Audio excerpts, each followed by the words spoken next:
वो हमारे मान्यवर है। एक नरेंद्र सिंह मोदी जी ने इस भारत को सक्षम भारत और विकास भारत, शील भारत बनाया है। और जो ये कोरोना काल बीमारी, इतनी तगड़ी बीमारी थी, उसे बाहर निकालने में हमारे नरेंद्र सिंह मोदी ने बहुत बड़ा योगदान रहा। वो हमारे लिए एक भगवान के रूप में प्रकट हुए हैं। मैं तो उन्हें भगवान का दर्जा इसलिए देना चाहती हूँ क्योंकि उन्होंने हमें इस बीमारी से निकाला, उनका बहुत बड़ा योगदान रहा। कोरोना दो रूप में आया है। सबसे पहले जो था वो ऑक्सीजन का पहले तो मैटर नहीं था, उसमें छुआछूत से बीमारी हो रही थी किसी के टच में, तो उसमें इस चीज़ का एकदम से बीमारी आ जाती है, तो संतुलन बनाने के लिए कुछ प्रक्रिया करनी पड़ती है, कुछ इंतजाम करने पड़ते हैं। ट्रम्प जैसे इतने बड़े हमारे उसके बाहर विदेश के जो नेतृत्व कर रहे हैं, उन्होंने भी कुछ सोच के रणनीति रखी होगी। ये दूसरी विपक्ष पार्टियां उंगलियां तो उठाती है। देखिए, मेरा तो ये मानना है कि भारतीय जनता पार्टी ने काम करा है तो वो दिख रहा है, और अगर इसमें कांग्रेस राज होता तो आज हमारा देश बिका हुआ होता। विशाल हृदय के हमारे जो प्रधानमंत्री है वो हमारी नींव है।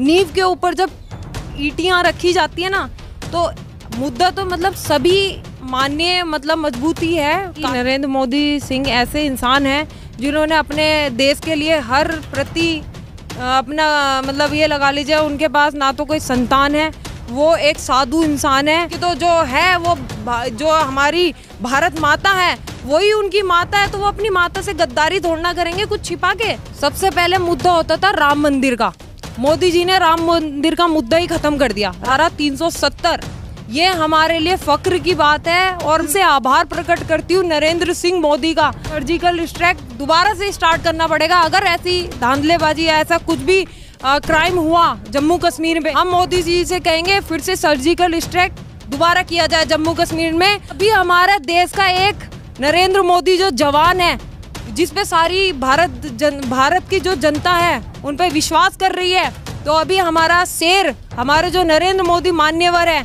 अभी वो जिस टाइम अभी देख रहे हैं इनकी कहाँ तक ये गिर सकते हैं आतंकवादी, फिर दोबारा से सर्जिकल स्ट्राइक होगा। 20-25 साल तो हिलने वाले नहीं है। नमस्कार, आप देख रहे हैं रायशुमारी, आपके साथ मैं हूं भुवन शर्मा। दोस्तों, लगातार उत्तराखंड चुनाव से जुड़ी हमारी ये कवरेज जारी है। हम लोग जगह जगह का दौरा कर रहे हैं, लोगों से बात कर रहे हैं। आज की ये वीडियो इसलिए ख़ास है क्योंकि हमारे साथ आधी आबादी यानी कि महिलाएं हैं। महिलाओं से जुड़े काफ़ी सारे मुद्दे होते हैं। ये सरकार उन समस्याओं को कितना दूर कर पाई है, महिलाओं की ज़ुबानी हम समझने की कोशिश करेंगे। आइए शुरुआत करते हैं। क्या नाम है आपका? सर, सबसे पहले जय भीम, जय संविधान।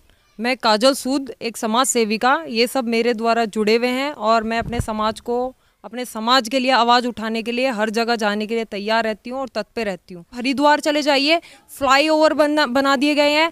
अब ग्रामीण क्षेत्र नहीं लगता, उसमें भी काफ़ी सारी प्रगति हुई है। मैं मानती हूँ जैसे कोरोना काल चला था, तो आप देख सकते हैं अगर कोरोना काल में दूसरी कोई सरकार होती तो उसमें देश को बेच देती। कि आप भाजपा एक ऐसी पार्टी है जो उसका कार्य निरंतर होता ही रहता है, और एक सक्षम है। जो हमारे मान्यवर नरेंद्र सिंह मोदी है, उन्होंने इस कोरोना काल में इतनी मजबूती से काम कराया ना, यहाँ का गली से लेके मोहल्ले तक का। जी की जो फोटो वैक्सीन सर्टिफिकेट पे लगी है, उस पर लोग सवाल करते हैं कि वो तो देश की वैक्सीन है, मोदी की वैक्सीन थोड़ी ना है, तो उस पर अपनी फोटो क्यों लगा रहे हैं? किसी भी देश में ऐसा नहीं होता कि प्रधानमंत्री की कोई फोटो वैक्सीन सर्टिफिकेट पे लगी है। देखिए, मेरा मानना ये है कि एक वो हमारे मान्यवर है, ये नहीं है कि मोदी जी ने खुद ने लगवाई है, उसमें जनता का भी तो कुछ समर्थन, कुछ वो होगा कि उन्होंने इस महामारी से, हमें इतनी बड़ी बीमारी से, जो बाहर के विदेश के इतने बड़े बड़े दिग्गज नेता हार मान गए, एक नरेंद्र सिंह मोदी जी ने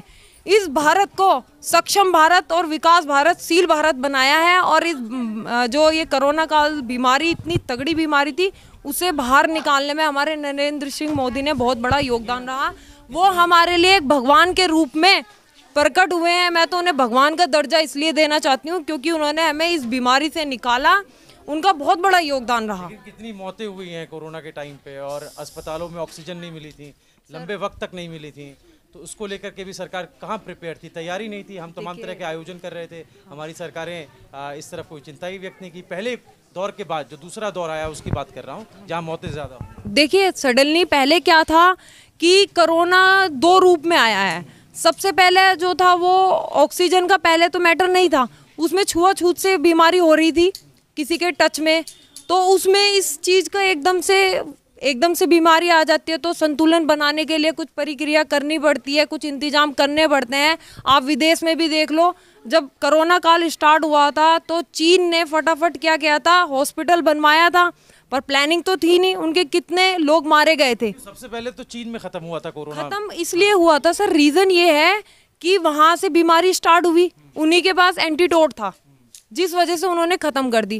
पर मोदी जी ने और बाकी विशाल जो देश है, उन्होंने मिलके इस बीमारी का सामना किया है और चीन के आगे ना झुकते हुए भी। चीन से कोरोना निकला तब गुजरात में प्रधानमंत्री नरेंद्र मोदी उस वक्त के राष्ट्रपति ट्रंप के साथ कार्यक्रम कर रहे थे, और कांग्रेस ने इस पर बोला भी था कि आप कोरोना की तैयारी कीजिए, इन तमाम तरह के आयोजनों की भी ज़रूरत नहीं है, लेकिन उस वक्त नहीं किया गया। तो उसमें क्या आप कहेंगी? वो तो हम कहाँ अवेयर थे, हम तो अवेयर ही नहीं रहे। देखिए, उस मुद्दे में मैं एक बात कहना चाहती हूँ, जब ट्रम्प जैसे इतने बड़े जो हमारे उसके बाहर विदेश के जो नेतृत्व कर रहे हैं, उन्होंने भी कुछ सोच के रणनीति रखी होगी, या कुछ ऐसा विषय होते हैं कि जिसकी जानकारी, जिसके मुद्दों पे मीटिंग करना बहुत अनिवार्य हो जाता है।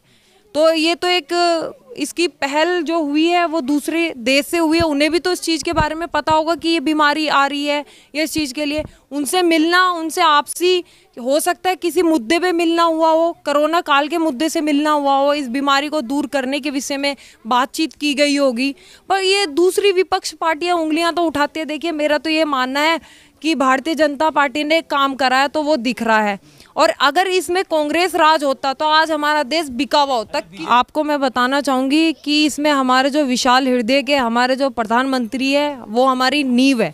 नींव के ऊपर जब ईंटियाँ रखी जाती है ना, तो मुद्दा तो मतलब सभी मान्य मतलब मजबूती है। कार्यकर्ता मैं ये नहीं मानती कि कोई छोटा बड़ा है, सभी उस पार्टी में ये है कि सभी सक्षम है और सभी पावरफुल है और सभी अच्छे हैं।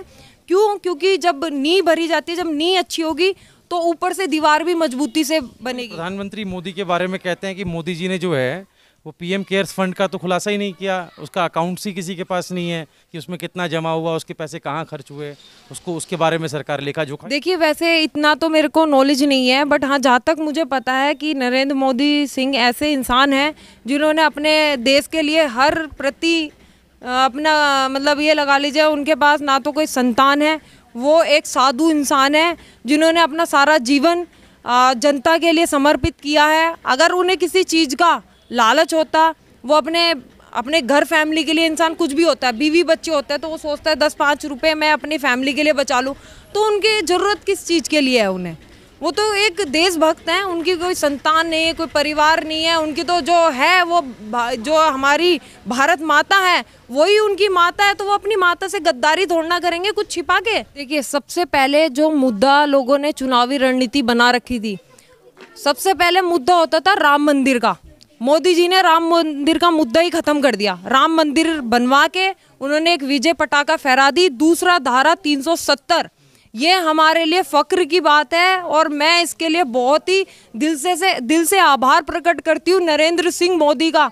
अगर मेरी ये आवाज़ उन तक पहुँचा दी जाए तो मैं उनसे दिल से धन्यवाद करती हूँ।